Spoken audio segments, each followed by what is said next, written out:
Hey YouTube, welcome back to my channel. So there has been a lot of drama this week with the US election, and now we have seen that Trump is no longer the president of the United States of America. I don't know how you feel about that, but that's a completely separate topic. And we are back to the Meghan and the Harry.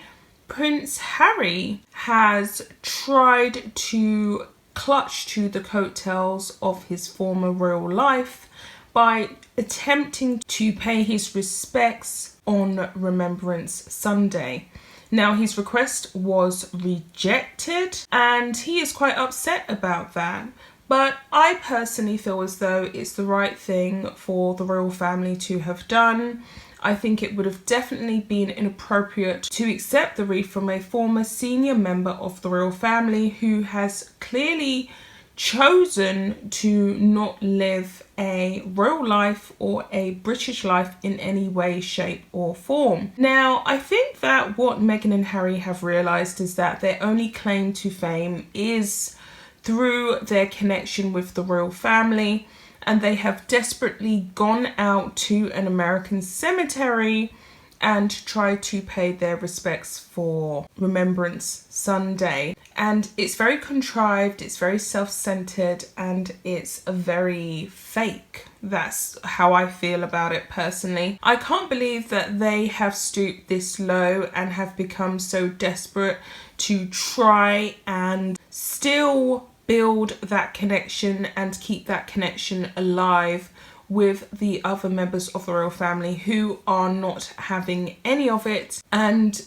rightfully so. They do not deserve to be a part of it. They treated them in an appalling way when the door was wide open and Meghan was welcomed with open, loving arms by the Queen, by Charles. Charles walked her down the aisle. Now, the Daily Mail have covered this, obviously, and I think their attempt is laughable. So, titled here, Prince Harry is deeply saddened after his request to have a wreath laid on his behalf at London Cenotaph today for Remembrance Sunday was refused by Buckingham Palace. The Duke of Sussex was reportedly refused permission for a wreath to be laid at the cenotaph on his behalf today in the latest sign of a family rift.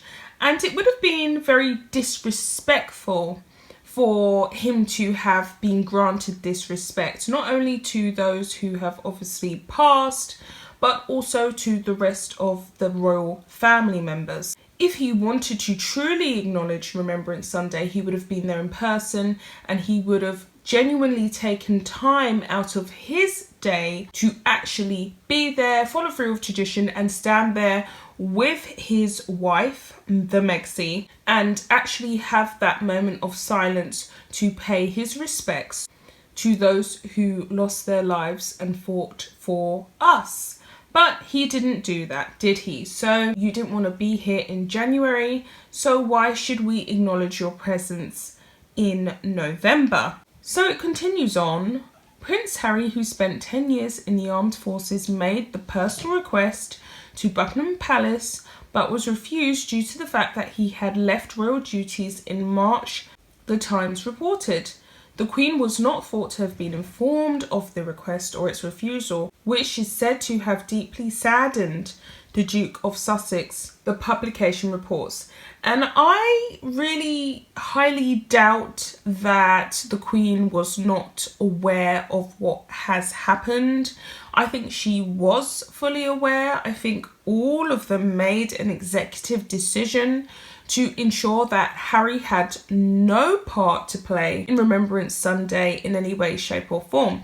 And I just wanted to add that I saw the pictures that was taken of Kate and William on Remembrance Sunday, and Kate looked very stately, she looked very aristocratic, she looked queenly, she looked very elegant, and I think that she was very honoured to be able to partake in such a tradition and pay her respects. So she definitely is looking more and more like our future queen. She definitely looks ready to move up the line of succession and sit beside her husband, William, who is our future king. We don't know when he's going to take his place on that throne, but they look as though they are more than ready. So the article continues on. Prince Harry emphasised the importance of Remembrance Sunday during an appearance on a military podcast to mark the event, which airs today.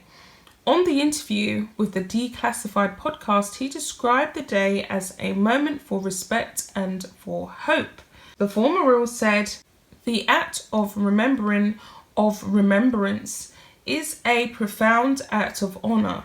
It's how we preserve the legacies of entire generations and show our gratitude for the sacrifices they made in order for us to be able to live the lives we live today." In previous years, the Duke has marked the day with visits to the Centre Path and Westminster Abbey's Field of Remembrance. He first attended the Centre Path in 2009, aged 25. Buckingham Palace declined to comment on whether Prince Harry's request had been refused. Prince Harry's representatives have been contacted for comment. During the podcast, Harry also spoke about his experiences and said he cherishes his relationship with veterans, describing coming together as like meeting an old mate.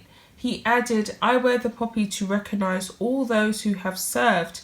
The soldiers I knew as well as those I didn't. The soldiers who were by my side in Afghanistan, those who had their lives changed forever, and those that didn't come home. I wear it to celebrate the bravery and determination of all our veterans and their loved ones, especially those in our Invictus family. These are the people and moments I remember when I salute, when I stand at attention, and when I lay a wreath at the Centre Path." He created the Invictus Games in 2014 for wounded, injured or sick armed services, personnel and veterans from around the world to compete in a range of sports. Services for Remembrance Sunday this year are greatly impacted due to the pandemic, with a full lockdown in England and other restrictions in place across the UK. So the article then goes on to talk about obviously what's going on. Yeah, we've had a major reshuffle over here and we have gone into a second lockdown 2.0 for the second time.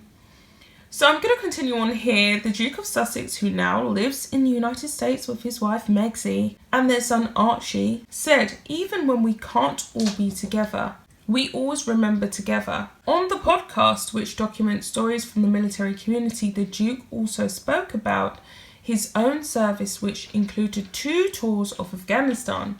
He said, "When I get asked about this period of my life, I draw from memories, I draw from what I remember and who I remember. I personally feel this is all for PR. They don't have any likability, and they are probably somewhat happy that Joe Biden is now the president of the United States, because we know that they was desperate to get rid of." So I'm going to get into some of the comments because I think they will be quite funny. And someone said, "You made your choice, Harry, and decided that the UK was no longer for you. As you should be aware by now, actions have consequences." Anyway guys, I'll be back for another video. Bye guys.